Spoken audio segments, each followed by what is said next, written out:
Good morning. It's Coffee with Malcolm. It's January 6th, 2026. My name is Malcolm. This is my dog, Robert. He wants his attention this morning. Some mornings he's like this, some mornings he's not. Today is National Chopsticks Day. I have some chopsticks, and I can eat with them fairly decently. Never could do the rice thing, but if it's a chunk of something, I can get it with chopsticks pretty good. And he's done. He's on his way. There goes Robert. Anyway. Good morning, Mel and Butler. Thank you, too, for joining me this morning and saying hi. I hope your morning is going well, wherever you may be. Got my good cup of coffee, and everything is ready to rock and roll. Chopsticks, though, you see some videos and little hacks for chopsticks. The little wooden ones you get from the restaurant in a little paper pack. You know how you're supposed to split them apart and you got two chopsticks, right? Well, if you take the very end, the block-looking end of it, and you snap that off, that'll give you the two chopsticks, and it'll give you something to rest the tips of the chopsticks on so they don't touch the table. I know, if you can visualize that, I saw that as a cool hack, and I was like, wow, not too shabby. But anyway, let's see here. Hey, J-Twist is in here this morning. Thank you for joining me. How you doing today, man?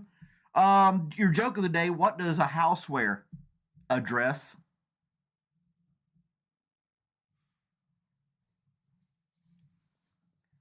Yeah, that's your joke. These jokes are really bad. But, hey, that's what they're for, right? Kind of just break the ice this morning and get everybody waking up. You're up awake is debatable. Well, you're still here, so that's all that matters. So that's all I care about. You're here. You could be laying in bed and watching this show. Don't do it while driving. But if somebody else is driving in your passenger seat, that'll work. But yeah, and if you're at work and you think you can get away with it, there you go. But as long as you're here, I'm happy. But anyway, yeah, the chopsticks thing. There's some people that cheat and put like a piece of paper and rubber bands on it so that it automatically closes, and it's like a cheat or a hack thing.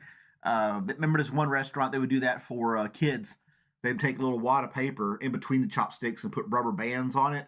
So all they had to do was squeeze it, and it would open up, and they would automatically close with the rubber bands. So, yeah. But anyway, kids, get those chopsticks and start learning. You're in the car so you don't wake people up. Well, hopefully it's not cold in the car. Maybe you have the heat on, got a cup of coffee. Hey, there's Aaron. Good morning, Aaron. Thanks for joining us this morning. Not much, man. We're kind of just hanging out. It's Friday, so that's good. Improv show will be happening tonight. That'll be fun. Somebody wants me to get off the internet. No, I was here. I was probably here before you, so I got dibs. You're not kicking me off here. Sorry. Yeah, I called dibs. I got shotgun. Yeah. But anyway, I've had this YouTube account since 2007, so you probably weren't even born. Anywho, this day in history, 1952, King George VI dies, and Elizabeth, at the age of 25, becomes Queen of England. Queen Elizabeth. At 25, she was on some excursion in Africa or something when she got the news that she's now the queen, and she had to go back and do her little wave and all that kind of stuff. But, yeah, just to be out there 25 years old, like, man. And it wasn't like, this was in 52. So it probably took a day or two to get the news to her, you know. Had to go find her and give her a piece of paper. Somebody, you know, I got a message for you. And then, yeah. You please be a mod. Can I do it on here? I don't know if I can make you a mod on here or not. Oh, there's Brianna. But anyway, what was I saying? Yeah, being a princess and becoming a queen. Man, she was queen for a long damn time too. But you know, she's there for spectacles and stuff. I don't know what authority the queen has in England really anymore. Do they? They got special privileges. They got a castle. They're still doing stuff on horse and buggy. I mean, I don't know.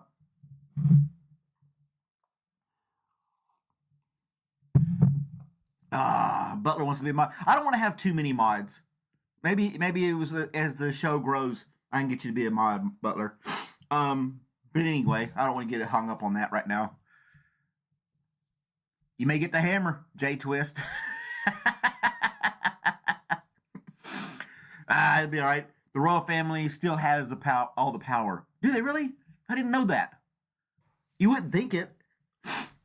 Maybe they're just sitting back and letting Parliament do their thing, and they don't seem to get the attention and the blame for stuff going on over there, right? Prime Minister and the Parliament, they the ones who set all the rules and implement them, kind of, right? I don't know. I'm here in the States. I've never been there, never studied it. I don't have a clue. Joe knows a couple things. He might be able to educate us. I don't know. Full creative control over your channel. Wow, that's a lot. The royals, but politicians in front of them. So if the people get upset, it's the politicians. Well, there you go. You go over there. Tell them we're going to do this. And then they're the messenger. And the civilization shoots the messenger type thing. I get it. Okay. Hey, Robert. You going to say hi to everybody? Huh? You going to say hi to everybody? So I don't bark on demand or anything like that. I just come up and kind of whimper sometimes because I want pets and loves. Right? Yeah. Yeah, folded. Well, that folded flag behind me is for my service during deployment. It's not for anybody who had died or passed away. Because I did some tours in Iraq and stuff. But yeah, that's what that's for. Robert's a cute doggy. Too bad he likes to chew people's legs off and stuff. You got your paw up here. You shaking paws? He hates me. He puts his paw on my lap or in my hand. But if I like go to his fingertips, if you will, his toes, he freaks out. I was in communications and then did some MP stuff. Yeah, I had a multitude of different things that I did. Kind of a jack of all trades type thing. Yeah, there's two ways to get a folded flag. All of us that got deployed got one. And those are my dog tags that I wore. I hung them off the side. So let's get some science in here while we got time. This the space station, they took some moss spores, and I don't think they just slapped it, but they just put it on the outside of the space station, exposed to the elements, or the lack thereof. And it survived for 9 months. These moss spores on the side of the outside of the space station, International Space Station. So they think that's pretty damn cool, because now they can take that type of plant life and send it somewhere in good conditions, and it could, maybe thrive and start ecosystems on other planets or something. Like we'll ever get to a planet that we can actually inhabit. But yeah. Space Force? I don't know that we needed a Space Force. I thought the Air Force kind of took care of that. But yeah, Space Force. I don't know. I haven't even looked at it. And I even tried to find out what it's about, what it's doing. I don't keep up with it. I was in the Army, so boots on the ground type thing. I'm not going in space, but yeah. If they want to be Space Force and has space lasers and all kinds of Star Wars stuff, it's way beyond my comprehension and my I really don't care. They can do whatever they want up there.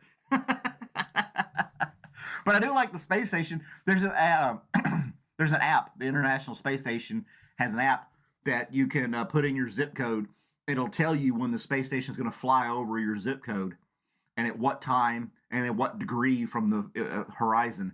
So you can pinpoint it, north, south, east, west, so many degrees from the horizon at this certain time. And you will see it on a clear night streak across the sky as it blinks. And it's reflecting light from the sun. It doesn't have like a bulb on there shining down to Earth. But you can actually see the International Space Station going across the sky wherever you live, anywhere in the world.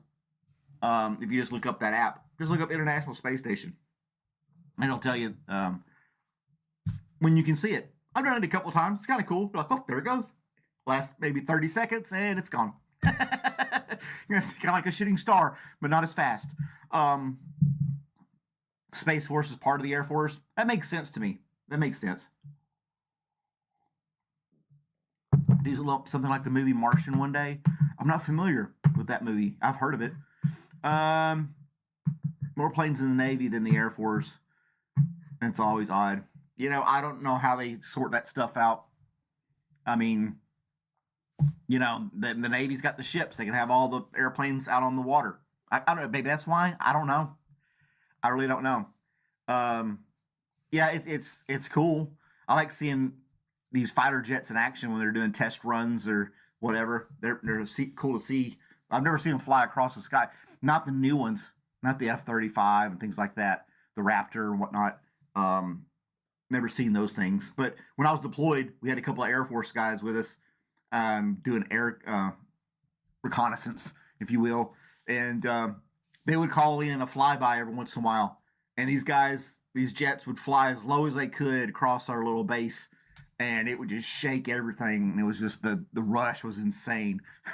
Just all the, and it just, and they would, when they banked, it made a lot of noise when they banked because of the wind resistance and stuff.